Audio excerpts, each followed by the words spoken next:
from these liars, these right-wing liars. Walk away from them.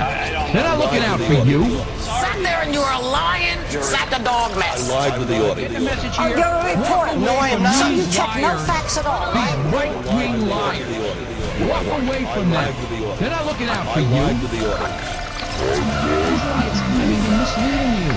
They're lying to you. They're rich, these guys. Big cigars. All that. Yeah. Well, Rush Limbaugh and Sean Hannity together. They flat out lie about the unemployment level inherited by President Obama. Well, he inherited a AAA credit rating, an unemployment rate of 5.7 some odd percent. Does anybody doubt that this is on purpose? That's a good point. Just like he inherited unemployment of 5.6%. Did you hear that? Hannity, he said that Obama inherited unemployment at 5.6%. Limbaugh claims it was 5.7% when Obama took office. They're both way off. Try 7.6% and climbing. Thanks to years of failed Republican policies, of course. No matter what Professor Limbaugh tells you, Sean, the reality is much different. Steve Bannon of the Washington Monthly may have said it best. Hannity and Limbaugh want their minions to believe Bush bequeathed a healthy, prosperous nation. That's insane. A news outlet, you see, has to issue retractions. A propaganda outlet certainly does not. Now, it's no surprise that he's on board with the right-wing opposition to President Obama winning the Nobel Peace Prize. But listen to who he thinks should have got it instead. And frankly, I would have given it to George Bush over Barack Obama. Hey, that's a good idea, because when you think of George W. Bush, you gotta be thinking peace. How can anyone think a guy like that deserves the Nobel Peace Prize? I define peace as the ability to defend yourself and blow your enemies into smithereens. I define peace as the ability to defend yourself and blow your enemies into smithereens. I define peace as blow your enemies into smithereens. What I want them to know is, just like John Wayne was from Waterloo, Iowa, that's the kind of spirit that I have too. The late actor was born in Winterset, Iowa, 150 miles away, and never did. John Wayne Gacy, the serial killer, lived in Waterloo. Before we get started, let's all say happy birthday to Elvis Presley today. His birthday is actually in January, and today is the 34th anniversary of Presley's death. So I define peace as blow your enemies into smithereens. Blow your enemies into smithereens. Blow your enemies into smithereens.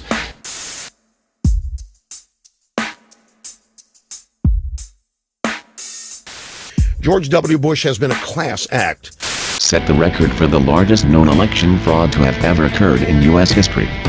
Set the record for the longest ruling U.S. president to have never been elected by a ballot vote. First president in U.S. history to have the U.S. removed from the United Nations Elections Monitoring Board. First president in U.S. history to refuse United Nations election inspectors during the 2002 U.S. elections. Set the record for U.S. military aggression by becoming the first U.S. president in history to employ the doctrine of unsolicited preemptive military attack and occupation of two countries. Set the record for spending the largest budget surplus in modern U.S. history and simultaneously bankrupting the Treasury. Set the record for biggest annual deficit in history.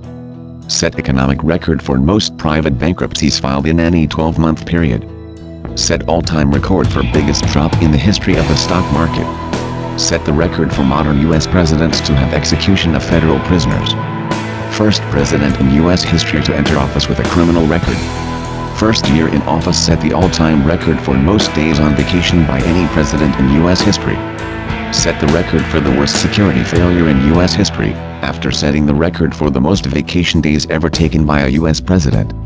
Set the record for most American lives ever lost on U.S. soil as a result of a single enemy attack. Set the record for most campaign fundraising trips than any other president in U.S. history. Set the record for most jobs lost, a record 2 million lost jobs, within first 2 years of office. Set record for largest cut of unemployment benefits for more out-of-work Americans than any president in U.S. history. Set the all-time record for most foreclosures in a 12-month period. Set the record for appointing convicted criminals to administration positions than any president in U.S. history. Set the record for the least amount of press conferences than any president since the advent of television. Signed more laws and executive orders butchering the Constitution than any president in U.S. history. Presided over the biggest energy crises and corruption scandal in U.S. history and refused to intervene when corruption was revealed. Presided over the highest gasoline prices in U.S. history and refused to use the national reserves as past presidents have. Set the record for cutting healthcare benefits for war veterans, while simultaneously injuring them in battle. Set the all-time record for most people worldwide to simultaneously take to the streets to protest against any U.S. president in history, 15 million people, shattering the record for protest against any person in the history of mankind. Dissolved more international treaties than any president in U.S. history. Set the record for being the most secretive and unaccountable of any president in U.S. history. Set the record for having the richest cabinet members of any administration in U.S. history. First president in U.S. history to have all 50 states of the Union simultaneously go bankrupt. Presided over the biggest corporate stock market fraud of any market in any country in the history of the world.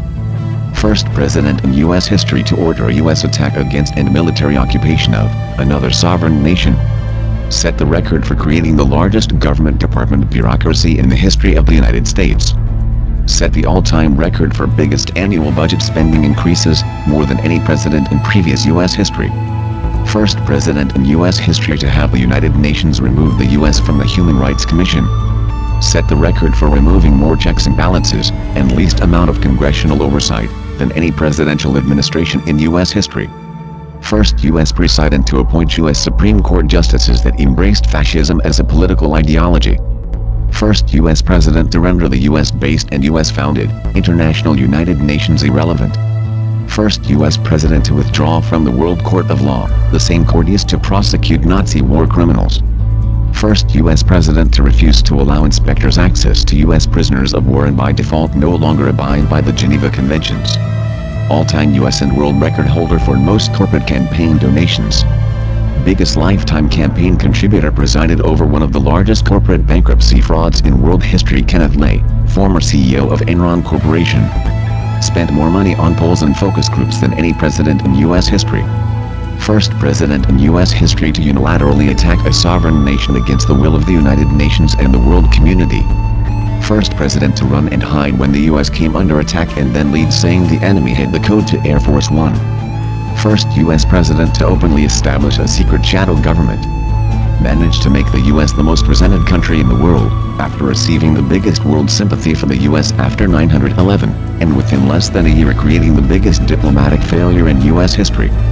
First U.S. president to openly employ a policy of disengagement created the most hostile Israeli-Palestine relations in at least 30 years. First U.S. president in history to have a majority of the people of Europe 71% view the U.S. presidency as the biggest threat to world peace and stability.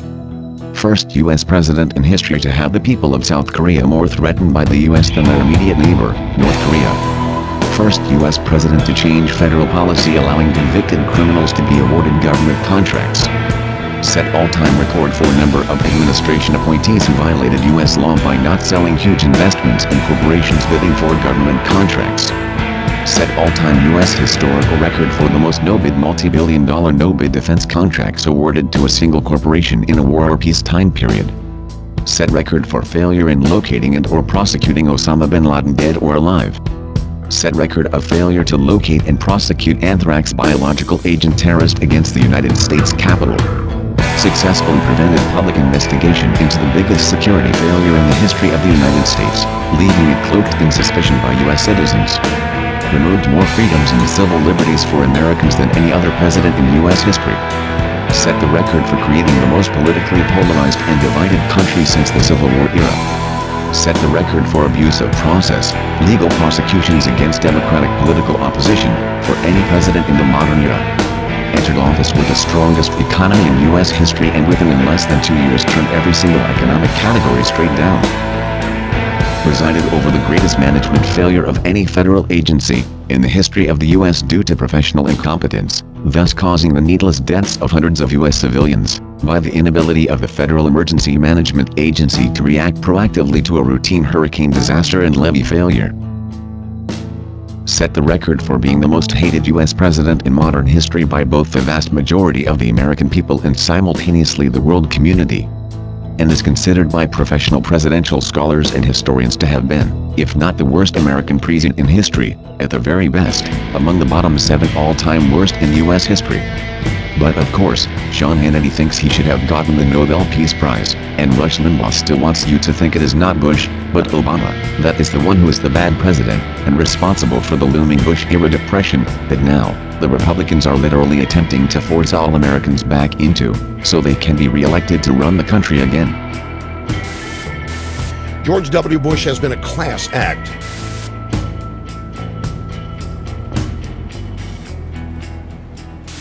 Obama is a centrist and a pragmatist who understands that in a country divided over core issues, you cannot make the best the enemy of the good. Obama passed a large stimulus package within weeks of taking office. Liberals feel it should have been bigger. But remember, despite a Democratic House and Senate, it just passed by 1 vote. He signed into law an unprecedented expansion of regulations in the financial services industry, though it isn't one that broke up the large banks. He enacted universal health care through a complex program that was modeled after the Republican Mitt Romney's plan in Massachusetts. And he's advocated a balanced approach to deficit reduction that combines tax increases with spending cuts. Now maybe he just believes in all these things. Maybe he understands that with a budget deficit that is 10% of GDP, the second highest in the industrialized world, and a debt that will rise to almost 100% of GDP in a few years, we cannot cavalierly spend another few trillion dollars hoping that it will jumpstart the economy. Maybe he believes that while American banks need better regulations, America also needs a vibrant banking system, and that in a globalized economy, constraining American banks alone will only ensure that the world's largest global financial institutions will be British, German, Swiss, and Chinese. He might understand that Larry Summers and Tim Geithner are smart people who in long careers in public service got some things wrong, but also many things right. Perhaps he understands that getting entitlement costs under control is in fact a crucial part of stabilizing our long-term fiscal situation, and that you do need both tax increases and spending cuts. Cuts, by the way, that are smaller than they appear because they all start from the 2010 budget, which was boosted by the stimulus. Is all this dangerous weakness, incoherence, appeasement? Or is it just common sense?